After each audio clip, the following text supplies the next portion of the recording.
Very good morning students. Last lecture में हमने 1.5 के क्वेश्चन नंबर 5 तक देख लिया था। Okay, now only one question was left from this practice set and that is question number 6. So practice set 1.5 we have almost finished in the last lecture. Only one sum was left and that was 6. Okay, now I am reading the example. Out of 1900 kilometer, Vishal travelled some distance by bus. Okay, so the total distance covered by the Vishal is 1900 kilometer. उसका कुछ part उसने बस से travel किया है और कुछ part उसने एरोप्लेन से ट्रैवल किया है. ओके, सो कंसिडर करते हैं. Let the distance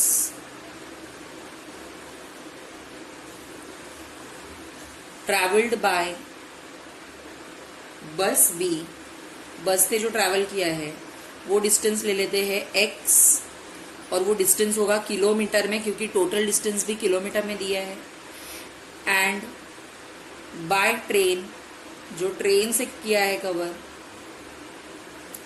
B y kilometre. Okay, so मेरे को पहला कंडीशन तो इजीली मिल जाएगा as per the first condition. Okay, what is your first condition? पहला कंडीशन है that the total distance covered by him, total distance covered by Vishal is 1900 kilometre. Okay, this is your first condition. So बच्चों, total distance मतलब जो distance बस और train दोनों मिला के ट्रैवल किया, meaning the distance travelled by bus plus the distance travelled by train will give you the total distance 1900 and this is nothing but your equation number 1. अभी equation 1 form करने के बाद में we will form the second equation and for that I am reading the condition as per the second condition. Okay, now what is the second condition given to you all? The second condition is the bus travels with an average speed of 60 km per hour. बस का speed कितना है? बस का speed है 60 kilometre per our and aeroplane का speed है 700 kilometre per hour. Okay, speed दिया है, बस का स्पीड है 60 किलोमीटर पर आवर, ट्रेन का स्पीड है 700 kilometre per hour. Okay, speeds are given bus और ट्रेन का. ओके, और वो दोनों जो विशाल है उसको जर्नी कंप्लीट करने में 5 घंटे लग जाते हैं. He took 5 hours. Okay, meaning time is given to you all, पूरा टोटल टाइम दिया है. सो बच्चों, टाइम का जो फॉर्मूला है ना, हम लोग ये वाले कंडीशन में यूज करेंगे. What is the formula of time? Time का फॉर्मूला इज ऑलवेज, फॉर्मूला होता है टाइम का distance upon speed. Formula of time is distance upon speed. तो यही फॉर्मूला मैं यहाँ पे यूज करूंगी. सबसे पहले मैं फाइंड आउट करूंगी वो टाइम जो उसको बस से ट्रैवल करने में लगा. तो उसके लिए मैं सबसे पहले तो उसने बस से कितना डिस्टेंस ट्रैवल किया, x, और बस का स्पीड कितना है 60. So x upon 60 is the time required to travel by bus. वैसे ही सेम हम लोग ट्रेन के लिए करेंगे. ट्रेन का डिस्टेंस है y और ट्रेन का स्पीड है 700, उसको ऐड करेंगे और हम लोग को टाइम कितना मिलता है, the total time we got us 5 hours. Okay, 5 hours मिलेगा अपने को total time. This is the second condition. After this you will solve this equation. अभी इस इक्वेशन को सॉल्व करने के लिए हम क्या कर सकते हैं? तो इक्वेशन को सॉल्व करने के लिए हम ये जो 60 है, ये जो 700 है, दोनों बिल्कुल अलग है. सबसे पहले क्या करेंगे कि इनको सेम करने का कोशिश करेंगे. Okay, for that what you will do, I will just equalise the denominator. कैसे करेंगे equalise? 700 into X 700x, 60 into Y 60y, upon में ये दोनों का मल्टीप्लीकेशन आएगा 42,000 ये दोनों का. तो हमारा डिनोमिनेटर सेम हो जाएगा, equals to 5. Now what I will do, 42,000 I will shift to that side. मैं 42,000 को वो साइड में शिफ्ट कर दूंगी. यहाँ पे शिफ्ट कर देता है 42,000 को.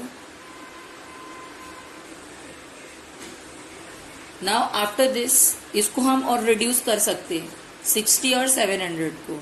ओके क्या करोगे तो 60 और 700 जो है वो फर्दर रिड्यूस हो सकता है। So let me tell you, ये दोनों 20 से आराम से डिवाइड हो सकते हैं। 20 से हम इन सबको डिवाइड कर सकते हैं। So dividing through out by 20, I will write down dividing through out by 20। Okay so let's divide it and get the answer. 20 से अगर इसको डिवाइड करेंगे तो 20 से डिवाइड करने के बाद हमको 35 मिलेगा। इसको 20 से डिवाइड करूँ तो फिर अगर इसको 20 से डिवाइड करेंगे we will get 3y and if we will divide this by 20 तो हमें इसका आंसर मिलेगा 5 एज इट इज रहेगा। इसको 20 से मैं डिवाइड करूँ सो मुझे मिलेगा 2100 क्योंकि मैंने उसको 20 से डिवाइड किया है। ओके अभी इसका फाइनल आंसर रहेगा 10500 और ये है 35x प्लस 3y। ये रहा अपना सेकेंड कंडीशन। तो बच्चों पहला कंडीशन तो तुम्हारे पास है, ये रहा तुम्हारा second condition. I taught you कि इसको सॉल्व कैसे करना है ये दोनों लीनियर इक्वेशंस को। So please use any of the method and you find out the answer. मैंने बस तुम्हें काम किया है इक्वेशन बना के देने का। ये तुम्हारा होमवर्क रहेगा, solve remaining part of the sum. Okay and मुझे एक्स और वाई का वैल्यू तुम फाइंड आउट करके बताओगे on the same day. Okay solve remaining part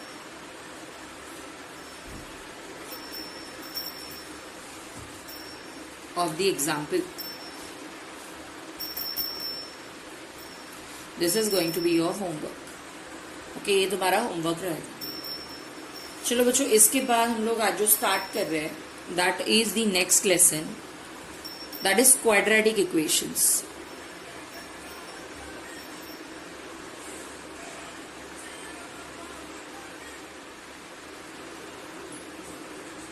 तो बच्चे ये जो सेकंड लेसन है तुम्हारा क्वाड्रेटिक इक्वेशन, इसके बारे में थोड़ा सा हमने 9th स्टैंडर्ड में स्टडी कर लिया था।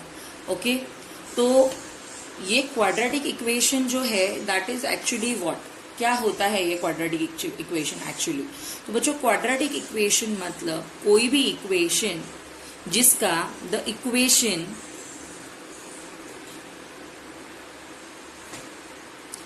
In the form ax square plus bx plus c is equals to 0। Okay एक ऐसा इक्वेशन जो इस फॉर्म में दिखे ax square plus bx plus c is equals to 0, but सिर्फ ये फॉर्म में होना जरूरी नहीं है। a, b and c they all should belongs to the set of real number। ये सारे रियल नंबर्स होने चाहिए। Okay all the numbers should be real numbers. और एक कंडीशन जो हमें सेटिस्फाई होनी चाहिए दैट ए का वैल्यू कभी भी 0 नहीं होना चाहिए। बाकी कोई भी 0 हो चलेगा, ए का वैल्यू 0 नहीं होना चाहिए। So A strictly should not be equals to 0। A का वैल्यू 0 नहीं होना चाहिए। ओके अगर ये 0 हुआ तो ये पावर ही कैंसिल हो जाएगी और तुम्हारा जो भी क्वाड्रेटिक इक्वेशन रहता है उसका highest power of the variable is always 2, उससे ज्यादा नहीं होनी चाहिए। ओके और उससे कम वाले चलते हैं 2 और 2 से कम वाले चलेंगे, पर 2 से ज्यादा वाला पावर जिस भी वेरिएबल का होगा फिर वो इक्वेशन तुम्हारा क्वाड्रेटिक इक्वेशन नहीं है। ओके सो क्वाड्रेटिक इक्वेशन हम किसको बोलेंगे, जो इक्वेशन इस फॉर्म में दिखे, this is the general form of your quadratic equation और we can say standard form of your quadratic equation where a, b and c they belongs to the set of real numbers।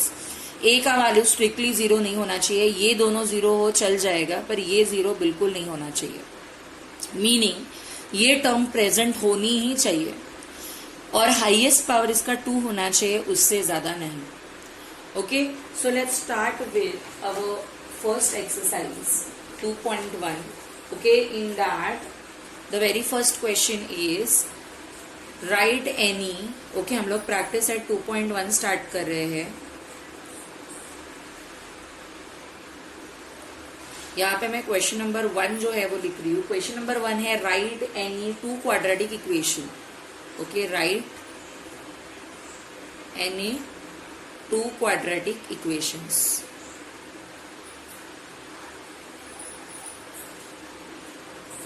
सो अभी कोई भी दो quadratic equations लिखने के time पे हम लोग ये रूल्स को फॉलो करेंगे. इक्वेशन इस फॉर्म में होना चाहिए, A B C real numbers होने चाहिए और ए का वैल्यू 0 नहीं होना चाहिए, हाईएस्ट पावर 2 होना चाहिए. ओके तो मैं क्या करती हूँ बच्चों, ये जो एक्स स्क्वायर एक्स है, ठीक है, ये एक्स स्क्वायर और ये एक्स लिख देती हूँ. इसके बाजू में कोई भी नंबर्स मैं ऐड कर देती हूँ. जैसे for example your 2 I can add, your I can add 5, plus sign I can put. हाँ, यहाँ पे प्लस के जगह पे माइनस साइन भी चलती है. ऐसा नहीं है कि इधर प्लस है तो प्लस ही आना चाहिए, minus is also acceptable.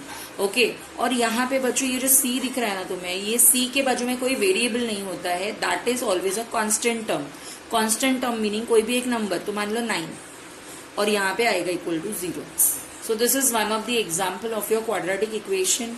In this manner I can write down this as well, 5/3 X square, because 5/3 is also a real number ना.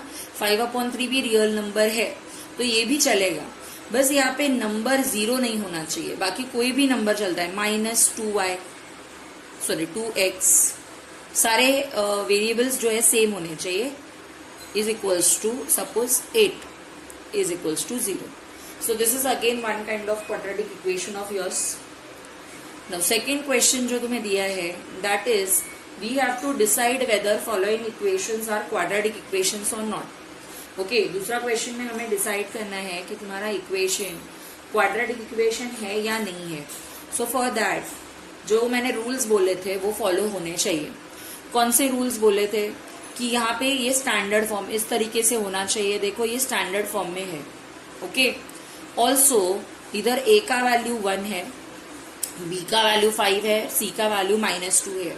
सो यहाँ पे मैं लिख सकती हूँ कि a is equals to 1, b is equals to 5 and c is equals to -2. Okay so it means a, b and c they belongs to the set of real numbers. Also highest index दिख रहा है सबको. Highest index इसका 2 है, इधर 1 है, इधर 0 है. सो यहाँ पे इसका हाईएस्ट इंडेक्स विल बी 2. सो वही चाहिए था हमें, highest index 2. So therefore every condition it is following. ये इक्वल टू 0 भी नहीं है, तो हर एक कंडीशन को अगर ये फॉलो कर रहा है, मीनिंग तुम्हारा x² + 5x - 2 is equals to 0 is a quadratic equation for sure. Okay so ये क्वाड्रेटिक इक्वेशन है. सो हमें बस ये देखना है सारे कंडीशंस a, b और c रियल नंबर्स होने चाहिए, हाईएस्ट इंडेक्स 2 होना चाहिए उनका, और a का वैल्यू स्ट्रिक्टली 0 नहीं होना चाहिए. और इस फॉर्म में अगर कोई इक्वेशन दिख जाए then that is your quadratic equation. Okay let's solve the next example for the better understanding. Okay here we are having second one, that is y² is equals to 5y - 10. तो बच्चों यहाँ पे सबसे पहले तो तुम इसको स्टैंडर्ड फॉर्म में लाओ. ये जो +5y है दैट विल बिकम -5y, -10 बनेगा +10 विच इज इक्वल्स टू 0. तो चलो ये तो स्टैंडर्ड फॉर्म में है. y², फिर उसके बाद y वाली टर्म, फिर कांस्टेंट टर्म. अभी कंपेयर करके a फाइंड आउट करो. a का वैल्यू 1 है, b का वैल्यू है -5, you can see this. c का वैल्यू है 10, meaning a, b and c they belongs to the set of real numbers. Also highest index कितना है? Okay, guess what? highest index कितना होगा इसका highest index मतलब highest इसका पावर है 2, meaning ये क्वाड्रेटिक इक्वेशन है. So therefore y² is equals to 5y - 10 is a quadratic equation.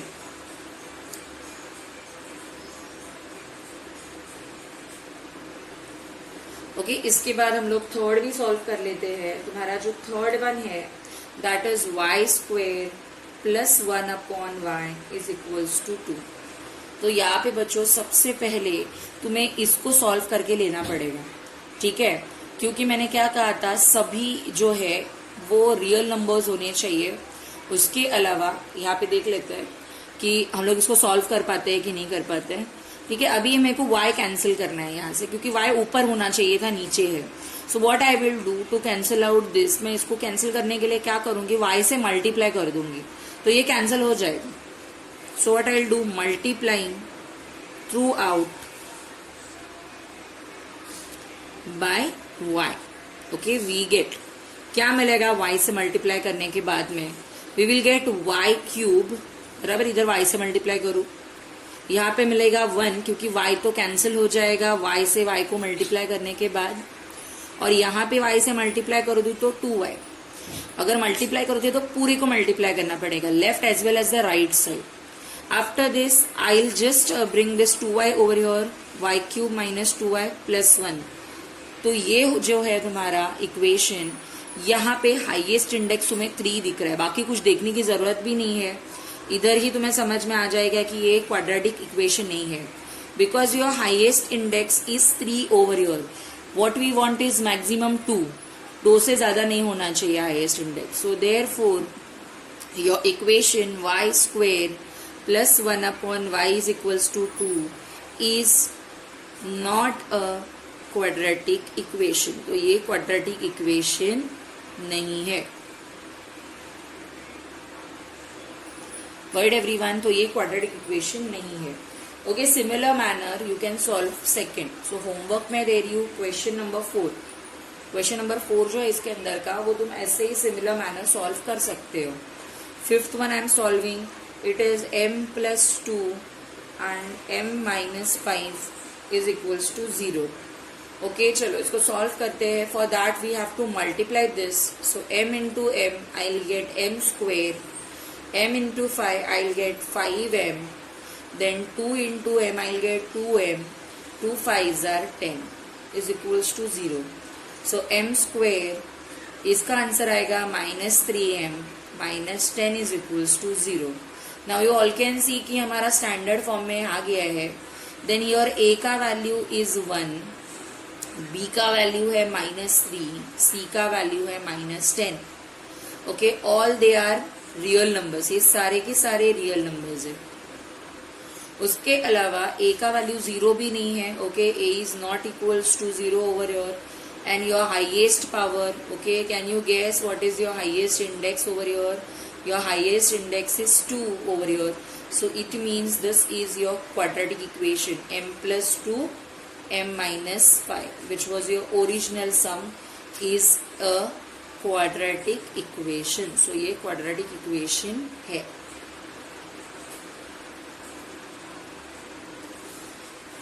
Okay, now you can solve question number 6. Okay, homework is your question number 6.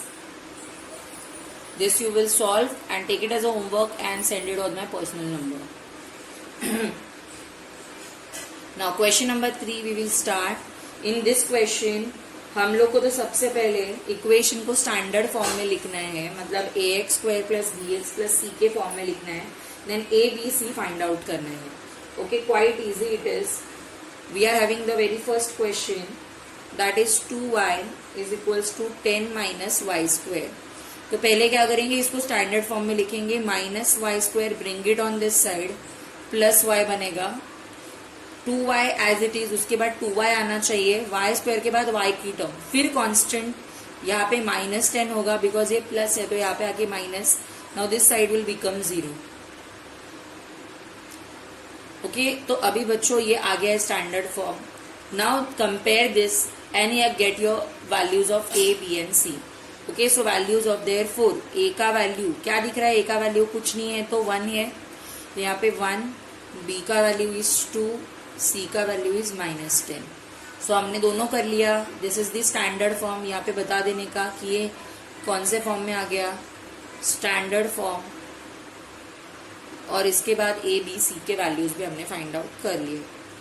अभी इसके बाद मैं second one solve कर रही हूँ. That is x minus 1 the whole square is equals to 2x plus 3.